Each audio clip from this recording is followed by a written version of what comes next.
የሀገራችን አንገብጋቢ የባህር በር ጥያቄም ዓለም አቀፍ ተቀባይነት ማግኘቱም አካባቢው ያለውን ስትራቴጂካዊ ጠቀሜታም የጎላ በመሆኑ ሊያስጠብቅ የሚችል ዘመናዊ ሰራዊት ገንብተናል ብለዋል። ይህንን እንነግራችኋለን።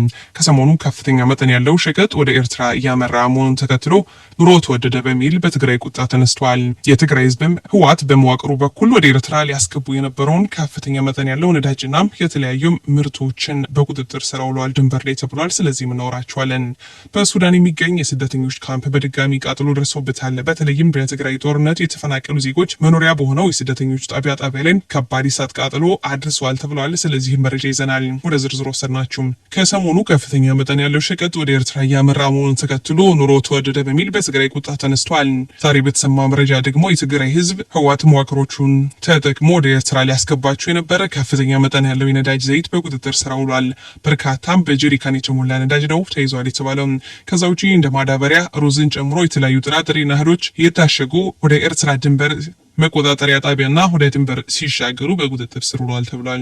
አንድ ከስፍራው መረጃ ያደረሱን የመረጃ ምንጭ ደግሞ እነ ደብረጽዮን ከኢሳያስ አፈወርቂ ጋር ያልተቀደሰ ጋብቻ ፈጽሞ ከተፈናቃይ ወደ ክልሉ የገባውን እህል ወደ ኤርትራ ማሸሽ ጀምረዋል ብሏል። ተፈናቃዮች ተርበዋል በማለት ያዙ ይልቀቁኝ ሲል የቆየውና በንጹሃን ስቃይ የፖለቲካ ጥቅሙን ለማስጠበቅ ሲፍጨረጭር የቆየው የህወሓት ቡድን የትግራይ ህዝብ አንደኛው ጠላት መሆኑን የሚያመላክት ውሳኔ ዳግም በትግራይ ህዝብ ላይ ያሳልፋል ብሏል። በዚህም ቡድኑ ከኢሳያስ ጋር ባድርገው ያልተቀደሰ ጋብቻም ክልሉን የጦርነት ቀጠና እንደማድረግ ላይታች ያለ መሆኑን የሚታወቅ ሲሆን ይባስ ብሎ በክልሉ የተፈናቃዮች የተሰበሰበ እህል በገፍ ወደ ኤርትራ እንዲጫን አደገኛ ውሳኔ ያስተላልፋል ተብሏል። በሌላ መረጃችን የኢትዮጵያዊ ጀኔራል ለቀይ ባህር ሰራዊቱ ተዘጋጅቷል አሉ። የሀገራችን አንገብጋቢ የባህር በር ጥያቄም ዓለም አቀፍ ተቀባይነት ማግኘቱም ያለውን ስትራቴጂካዊ ጠቀሜታ የጎላ በመሆኑ ይህን ሊያስጠብቅ የሚችል ዘመናዊ ሰራዊት በመገንባት ላይ ይገኛል ብለዋል።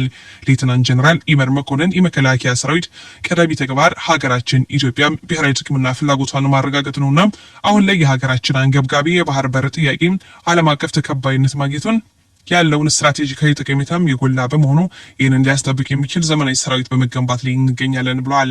የቀይ ባህር ገልፍ ኤደን በሚመለከት በአዲስ አበባ ምክክር ተጀምሯል። ኢትዮጵያ ሀገራችን ከታሪካዊና ተፈጥሯዊ መብቷ ከሆነው ቀይ ባህር ላለመገፋት እንዲሁም ደግሞ ውድ ዋጋ እየከፈለችበት ወደብ እየተጠቀመች መሆኗን በህጋዊ መንገድ መብቷን መጠቀም የምትችልበት እድል እያለ የቤት ተመልካች ሆናለች ተብሏል። በአፍሪካ ቀንድ በቀጠናው እንዲሁም በአህጉር አፍሪካ ሰፊ መልክዓ ምድርና ከ100 ሚሊዮን በላይ የህዝብ ቁጥር ያላት ኢትዮጵያ እንደ ዘበት ከቀይ ባህር ከፍታ መቅረቷም ኩቼት የወለደው ትውልድ ዛሬ ተነስቶ ጥበብ በተሞላበት ዲፕሎማሲ የጥያቄዋ ተገቢነት በመላው ዓለም እንዲደመጥና የጥያቄውን ተገቢነት ወዳድ የጎረቤት ሀገራትና ሀገራችን ኢትዮጵያም በህጋዊ መንገድ የባህር በር የማግኘት መብቷን እንድትጠቀም የሚፈልጉም የተለያዩ ሀገራት በቀናነት እንዲረዱት ለማድረግ የፓናል ውይይት በማዘጋጀት ግንዛቤ ማስጨበጥ አስፈላጊ ነበር። ኢትዮጵያ በቀጠናው ካላት ሰፊ መሬትና ህዝብ በመነሳትም ወደብ ብቻ ሳይሆን የባህር በር የማግኘት መብት እንዳላት ከተለያዩ ዓለም አቀፍ ተቋማት የተወከሉም የውይይት ተሳታፊዎች በውይይታቸው አንስተዋል። ኢትዮጵያ እጅግ ከፍተኛ የዲፕሎማሲ ልዕልና ካላቸው ሀገራት አንዷ ነች። ከኒውዮርክ ጄኔቫ ቀጥሎ የዓለም ትልቋ የዲፕሎማቲክ መቀመጫ መሆኗም አንዱ ምክክር መሆኑን አስረድተዋል። በሊግ ኦፍ ኔሽን መላው የጥቁር ዘርን ወክለው ሲሞግቱ የነበሩት መሪዎች የሞኖሮቪያና ካዛብላንካ ተጻራሪ አሰላለፎችን አስማምተው የአፍሪካ አንድነት ድርጅት የአሁኑን አፍሪካ ህብረት በሀገራችን መቀመጫው እንዲያደርግ አስችሏል።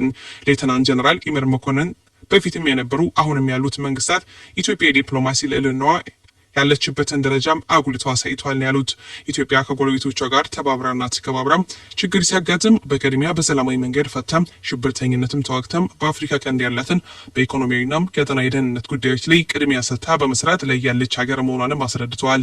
በሱዳን የሚገኘው የስደተኞች ካምፕ በድጋሚ ቃጠሎ ደርሶበታል ተባለም። በትግራይ ጦርነት የተፈናቀሉ ዜጎች መኖሪያ በሆነው የስደተኞች መጠለያ ጣቢያ ላይም ዛሬ በደረሰው የእሳት ቃጠሎ ቢያንስ 20 ያክል መጠለያ ቤቶች ሲወድሙ በርካቶች ደግሞ በከፊል ቃጠሎ እንደገጠማ ተገልጿል።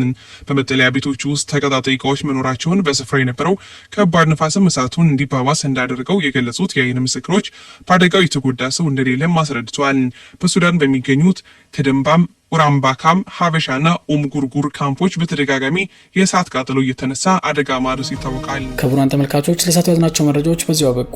በሌሎች መረጃዎች ዳግም እስከምንመለስ በያለንበት ቸር ያሰማን። ሰላም ለሀገራችን፣ ሰላም ለዓለማችን።